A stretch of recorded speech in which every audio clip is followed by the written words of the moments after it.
Technology అభివృద్ధి జరగడం అన్ని రంగాలపై ప్రభావం చూపుతుంది. ఇంతకు ముందు ఏదైనా విషయం గురించి తెలుసుకోవాలంటే ఓ ఎక్స్పర్ట్ను కలవాల్సి వచ్చేది, లేదా లైబ్రరీకి వెళ్ళి మనకు కావాల్సిన పుస్తకం తీసుకుని అధ్యయనం చేయాల్సి వచ్చేది. కానీ టెక్నాలజీ అభివృద్ధి చెందిన తర్వాత అన్ని విషయాలు మనం మొబైల్ ఫోన్లోనే చూస్తున్నాం. ఫింగర్ టిప్స్పై అన్ని విషయాలు అందుబాటులోకి వచ్చాయి. ఏ విద్యనైనా యూట్యూబ్ నేర్పుతుంది. మీకు వంట రాదా? No problem. మీకు గార్డెనింగ్ చేయాలని ఉందా? యూట్యూబ్ ఉందిగా.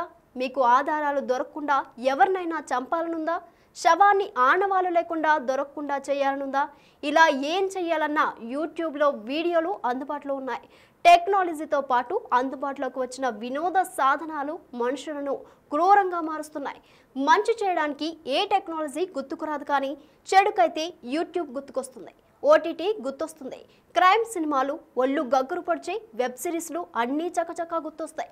క్రిమినల్ డిటెక్టివ్లకు దొరకని క్రైమ్ ప్లాన్లన్నీ మామూలు మనుషులు చేసేస్తున్నారు.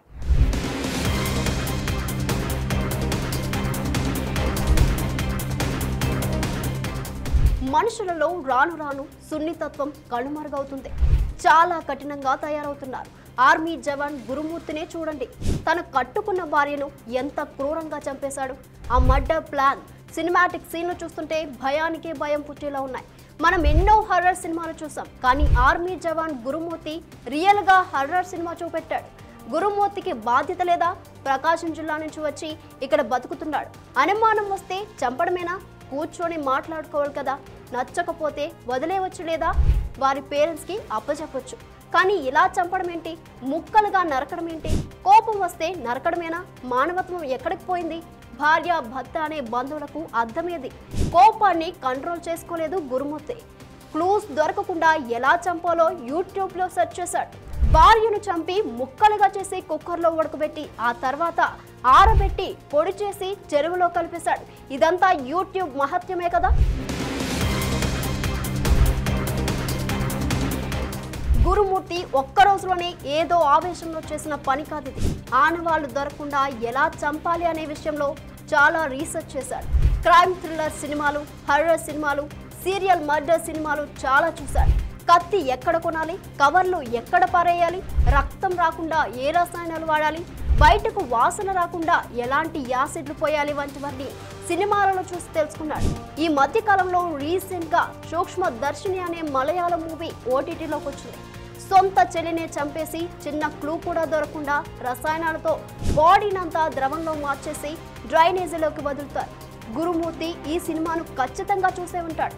కుక్కర్లో ఉడికించడం, పొడి చేసి చెరువులో వేయడం వంటివన్నీ సూక్ష్మదర్శిని లాంటి సినిమాలు నేర్పినవే. డెడ్ బాడీని ఎలా మాయం చేయాలో తెలుసుకునేందుకు దృశ్యం సినిమాలు చాలాసార్లు చూశాడు.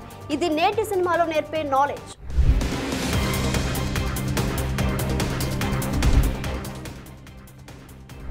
గురుమూర్తి లాంటి కఠినాత్ములు చాలా మంది ఉన్నారు. కుషాయిగూడకు చెందిన సచిన్ సత్యనారాయణకు స్నేహతో ఇన్స్టాగ్రామ్లో పరిచయం ఏర్పడింది. ఒకరినొకరు ఇష్టపడి పెళ్లి చేసుకున్నారు. స్నేహ గర్భిణి. ఆమెపై భర్తకు అనుమానం వచ్చింది. అంతే, చంపేయాలనుకున్నాడు.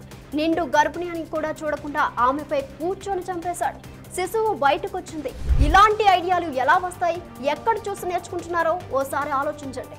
ఈ మధ్య కాలంలో వచ్చిన మరో crime cinema curries and cyanide. ఇది కూడా మలయాళ సినిమానే.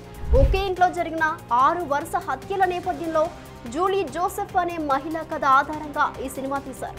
శనగల కూరలో సైనైడ్ కలిపి జూలీ జోసెఫ్ ఒక్కొక్కరిని ఎలా చంపుతుందో ఈ సినిమాలో చూపెట్టారు. గురుమూర్తి లాంటి వారు ఇలాంటి సినిమాలు చూసి స్ఫూర్తి పొందుతారు. ఓటీటీలో విస్తరించిన తర్వాత రకరకాల సినిమాలు, షోలు, సిరీస్లు వస్తున్నాయి.